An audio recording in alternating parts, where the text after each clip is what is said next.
Hello and welcome to this webinar called How Retailers Can Boost Your Conversion During a Recession. And welcome to Columbus and broadcasting from Stockholm. It's really gray, it's +2 degrees and not that much of a Christmas feeling yet, but it's coming. My name is Magnus Sundberg. I work on Columbus as an e-com specialist, and I have my background as in retail and mostly in auto fashion retail. Jesper, how are you doing today? Well, very good. Very happy to be here. And as you said, my name is Jesper and I work as a growth specialist here at Columbus. My background is within e-commerce, and I have worked within direct-to-consumer and telecommunications and other industries. Magnus, what are we going to talk about today? Yeah, the first 30 minutes here, we will first listen to you and a short report on Black Friday and Black Week and Cyber Monday and how did it actually go. And then we will move into what to focus on to boost your conversion. And for that, we have 4 different focus areas today, and we will look into data, customer journey, products, checkout, and then end up with some questions from you. So, Jesper, Black Friday, was it any success? Yes, it was actually good. A lot of people feared that it wasn't going to be that good and that we were going to see a decrease again. But actually, according to Klarna and the data in Sweden, Klarna is the biggest payment provider in Sweden, so they have very good data on this. Black Week as a whole increased by 4%. And the best day that increased the most compared to last year was the Sunday, that increased by 8%, and Black Friday, the Friday, increased by 6%. On other markets, we have the US market. Adobe have a lot of data from Adobe Analytics, and they report that Black Friday, which is the most important day for that market, it increased by 2.3%. So we actually see an increase compared to last year. So this is very positive news. Interesting. And that's from Klarna and Adobe's. Yes, exactly. So that's very good data. Okay, interesting. So with a good Black Friday, Black Week, we were to move on then, and where to focus. Now these days, with the shutdowns and supply chain hacks and a world partly in fire, inflation, and maybe an upcoming recession as well, the past year has made it really very clear, if it wasn't already, that the volatile world and a complex world is serving up changes and in an accelerating phase. So Jesper, now in these times we are facing, what can retailers do to meet the challenges and boost their conversion? Where should they focus? Where should they start? Yeah, exactly. So I think a good way to start is just to look at a sales funnel. And this is the funnel that we use at Columbus. So you see that you have both a funnel that goes from acquisitions to conversions of new customers, and then we also want to focus a lot on the existing customers and to get them back as returning customers, basically. So we have 2 funnels here going into the customer, and we believe that the area you should focus on is a lot closer to the customers. So this is how it will look. And you see there that this is more of the central part of the funnel. So this is where you have the most control. And this is also really where we feel that we get the most bang for the buck. And this is what we will talk about in this webinar. Okay, quick wins. And it all comes down to keep the customer on your website and get them to move through the customer journey. And where to start, it depends on how strong your brand is and how much friction your brand can take before you start losing the customers. Like Nike, for example, if they have a lot of friction on their website and their e-com site, they will sell sneakers anyway because they have so strong brand. And in this webinar, we will look into 4 different areas and possible quick wins to boost the conversion for you. And important here is that the quick wins not only focus on short-term wins. It must bring value to in the long run as well. And what about the quick wins here? Well, I think that when we work with quick wins, we have a lot of different areas where we want to go in and make it big wins, or at least practical wins that are going to move the needle for you. So it ranges all the way from brand competitors to marketing automation. But in this webinar, in this talk, we are going to talk about these 4 areas that you see here. So they are measure and analyze, customer journey and know your customer, it's the products, and it's the checkout. Right. Yeah. So if we start with the focus area of 1 and the data and the data leaks. Yes, exactly. So we have 2 images here. So the first one that we're going to talk about is that you should fix your leaky data pipes. So the data pipes, it's really fundamental to boosting conversions, because you have to know that your data is working, so you get a good view on what's actually going on. And what's really important here is to think that this is a process and not a project. So you will actually have to do this for a very long time, well, basically forever. So that is very important to remember. And this process is based on that you do things regularly. So you do regular health checks with the data, and you do regular test purchases if you have an e-commerce, for example. And this is an example on how you can do this. So in Google Analytics, you can compare the transactions with the purchases from your e-commerce system or your ERP system. And this will never be 100% perfect, because Google Analytics works with cookies that breaks and they are blocked, and for several reasons this can never be 100% all of the time. But what you want to do is when you do this comparison that we have done here with our template, is that we see that we need to be above 90%. So you want to be in the green.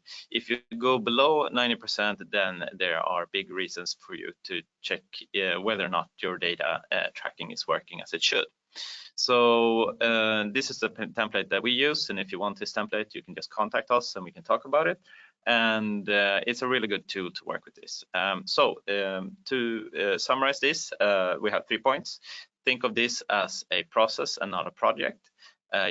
You should do regular health checks, and you do regular test purchases, and then you can use different types of templates and to check whether or not your data is performing showing you reality, basically. All right, so moving on, we want to talk also about the dashboards, and we feel that dashboards shouldn't be just isolated. It should be distributed across silos. So different departments should have different dashboards, and don't make this into a very, very big project. It's basically just that you make a new copy and then you filter out what different departments should look at. And this is a very good way for you also to map out what data they want to look at and what data they're not looking at the moment.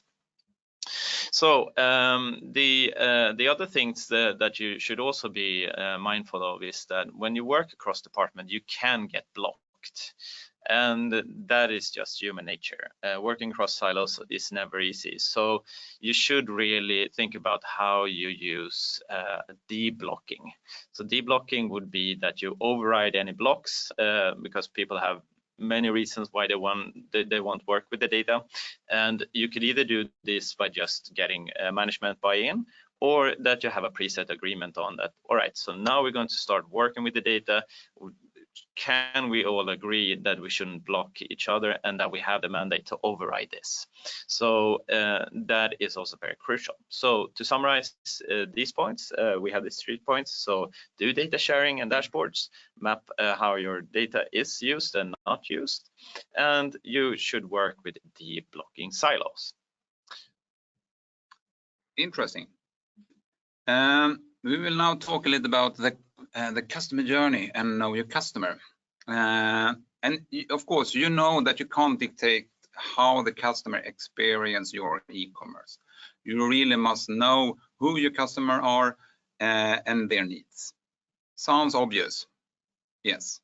But we often see that knowledge are based on assumption or old truth or wishful thinking.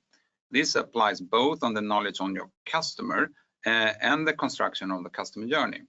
So you really need to build your customer journey and keep it alive from a customer perspective, and to see and measure changes in the customer behavior and the needs the customer have and the customer base if it change.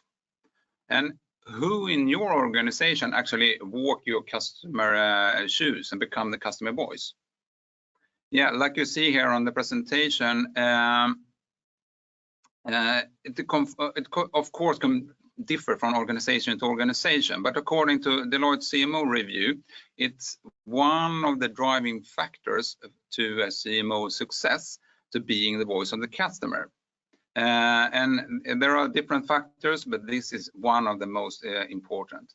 And this is extra important in a volatile world to be up to date, be the voice on the customer in all the different backlog priorities, and to be the go-to person for the whole organization in question regarding the customers. And in this work, is there any quick wins? Yeah, there are a few, and research from Norman Nielsen Group show that there are 5 types of different e-com shoppers. And knowing the different motivation and the habits people have when they come to your site help you to both do an internal audit on your customer and the customer journeys and the personas, as well as some quick wins to start from in your work with the customer journeys and persona, and make your custom and your e-com from a customer perspective. So what Nielsen and Norman see was that you have the product focus. There are shoppers know exactly what they want, and what you need to do if you have this type of customer is have an effective search, clear identification of products, easy access to previously purchased items, and a streamlined checkout. And then you have the browser. They are leisure shoppers who go to your web for inspiration. And here you need to be able to list new and popular and sales products, related items and recommended product, of course, and let them be able to share information about the product they like in their different channels. You have the researchers, of course, and they are goal-driven. But the purchase may happen today or tomorrow or in a year's time. And for them, you need to have a clear and detailed product description. You often need to have some kind of user reviews and an easy comparison between products. And of course, you have the bargain hunters. They only look for the best deal as possible. And here it's really important to display sales item alongside full price inventory and listing product prices and discounts. And then, of course, you have these one-time shoppers, and they could be any of these above with a product focus or browsing or a bargain hunter. And here you need to have a clear site navigation and some company information and a checkout without registration. So these are what Norman Nielsen Group have seen is 5 typical different customers. So use this as a start, or that you do an internal review, or you can have an external audit on your customer and research who your customer really are and how this can help you. Moving on to the next focus area about the products. And to be able to boost conversion, you need to look back at your products and ask yourself, are we focused on the right product in our different channels? And do our customer understand it? Be clear on which product you want to focus on. You can't be top on all your products, but the one that you really need to be top on is the one that you have. You have the margin winners that brings in the bucks. You have the brand building stars that build your brand. You have the overall heroes, and you have the always on products. So are you and your organization up to date regarding your products? And do you know if your customer really understand why your products differ from your competitors? So now it's time to focus on your storytelling and merchandising skill to show and sell the products that you actually want to sell in the specific channel. And the next image here is a little bit about upsell and cross-sell. So upsell and cross-sell are often controlled by a combination of what you want to sell, what the customer behavior, and what your competitors do. And during the last year, with all different disruption and future rising inflation and possible recession, consumption patterns have changed, and it will change again. So we talked about it earlier. If you know your customer, you do the follow-up on your customer journey, you already see the trends if your customer pattern is starting to change. And what you need to do here is start measuring and analyze upsell, cross-sell, other functions like trending products and so on. It's easy to say, start measure.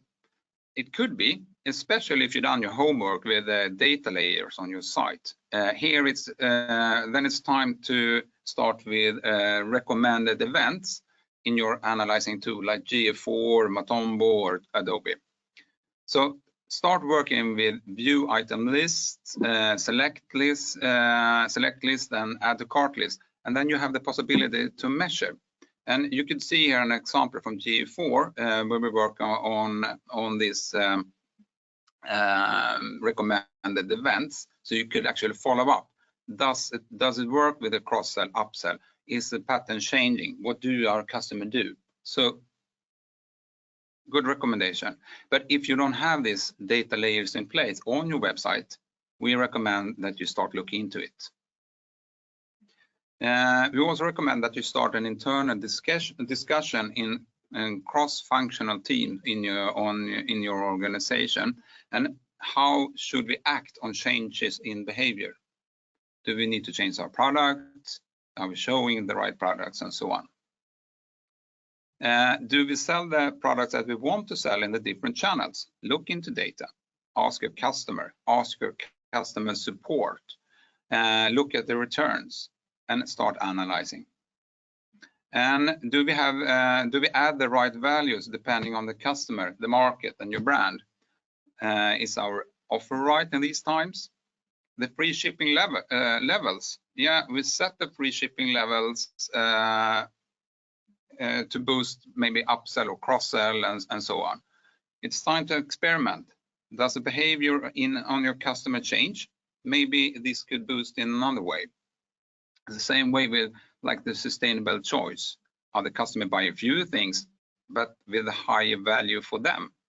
Maybe you should show a more sustainable choices on your site. It's start to experiment and measure and analyze.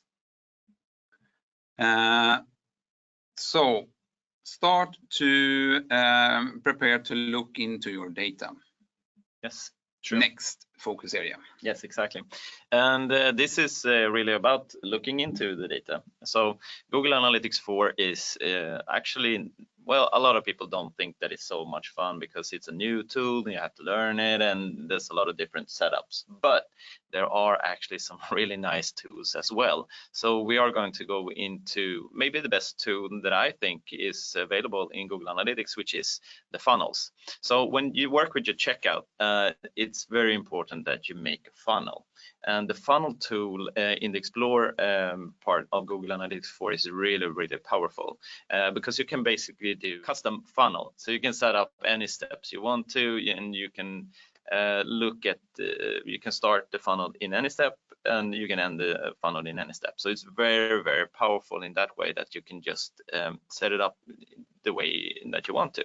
And that is shown here to the left.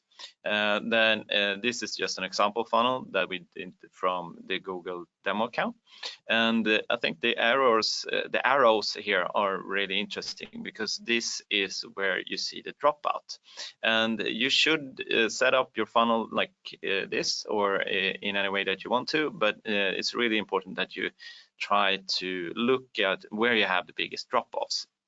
And you can also use an open and a close funnel. So you can just play around with this and to see whether or not it works in the way that you want to, and then you focus on that. However, this funnel that you see here on the left is a static funnel. And the way that you work with the static funnel, just to reiterate on that, we have 3 points to remember. These 3 points. So you can do a checkup step analysis. You can just set up the steps that you want to in the way that we have done here. You look for the big drop-offs, and you can use an open and a closed funnel. So this is a really powerful tool, and you can just play around with it. But just know that this is what you should use. However, there's another level to this, and these are the trended funnels. And you see the trended funnels on the right. So this is actually the same funnel, but it shows how it develops over time. So this time period here is from November to January 2021. And you see that there are many different patterns here. So in December, you have Black Friday, so you have a lot of traffic and you have a lot of conversions, which is really good. But then during Christmas, well, a lot of people are not shopping during Christmas, or Christmas Eve, Christmas Day, and so forth. So you see a lot of low traffic there. But then we get into the January side of things. Well, we get more traffic, but you see the bottom line there, it's not as high as it was in December. So you see it's what we call poor January, because people don't have that much money because they spent it all during Christmas. So if you work with trended funnels, you can really uncover a lot of interesting insights that you won't see in the static funnel to the left. So and I think also we should look at the 3 things to remember here.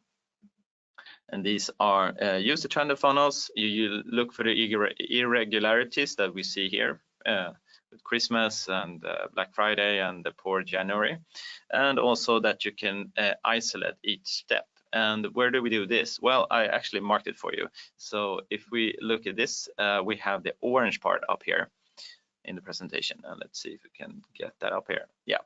So up here in the tab, you can just click around, and then you can get each of these lines as a separate line. So it's very, very powerful if you are wanting to look for irregularities and just trends over time.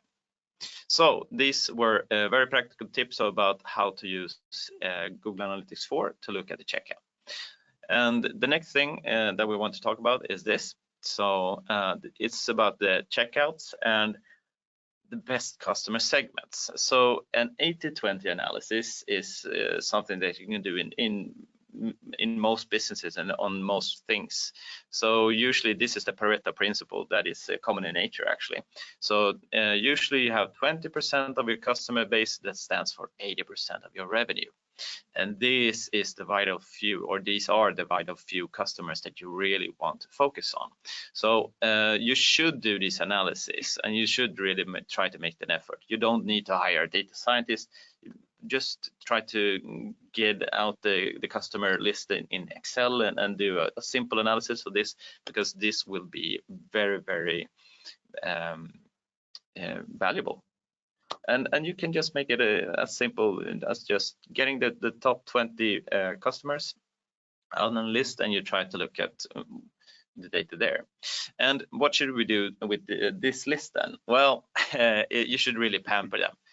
These are the customers that you should experiment. If you want to add, if you don't have free returns, for example, try to get them to get free returns. And you can do that by just pushing it out in SMS or email, or using different tags, or just only telling them that there are free returns if you use this code or anything like that. And this is also something that where you can just do a lot of nice experiments. The B list, which is the customers that are not the best customers. Well, some e-commerce stores actually blocks some of the worst customers here. Just be careful that you don't push too much discounts to them, because it won't make as much sense, because these are customers that won't be as loyal, and they might not even have as much intent to purchase from you. All right, moving on. So we think that all of these things that we talked about today is part of a bigger growth machine. And just as with the data quality, you should also think of this as a process. So we use this quote, which is from Brian Balfour, is a former VP of growth at HubSpot and a great thinker around growth.